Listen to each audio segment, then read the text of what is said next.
Welcome back to the third and final offline activity of the Nuclear Innovation Institute's Grade 3-4 Coding in the Classroom program.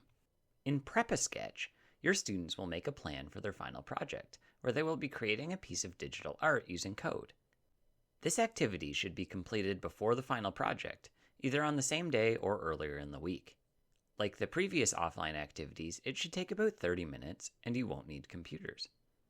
Each student will just need a copy of the Prep-A-Sketch worksheet and something to draw with. They may also need some other art supplies like markers or pencil crayons. For the final project, students will make a piece of art using the artist like we did in the Week 3 webinar. Before they start coding, the Prep-A-Sketch worksheet will help them plan their drawing.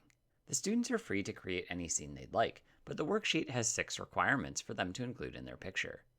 At least 1 triangle, 1 square, 1 other shape, 1 thick line, 1 skinny line, and 3 or more different colors.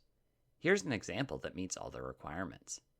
To lead this activity, start by handing out the student worksheets and reviewing the instructions together. Next, give students time to work on their drawings in the box provided on their worksheet.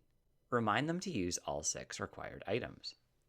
The box is 400 by 400 pixels, which may be helpful to know when they translate their drawing into code. For instance, a move forward 100 pixels block would represent 1/4 of the box. As students finish, ask them to think about what order they will code their artist to draw each of the shapes, and when they will need to switch colors. You can wrap up the activity by collecting the students' worksheets. You will hand them back when it's time to complete the final project. That's it for Prep-A-Sketch. You and your class are now ready to take on the final project, where you will turn your drawings into digital art. Best of luck and happy coding!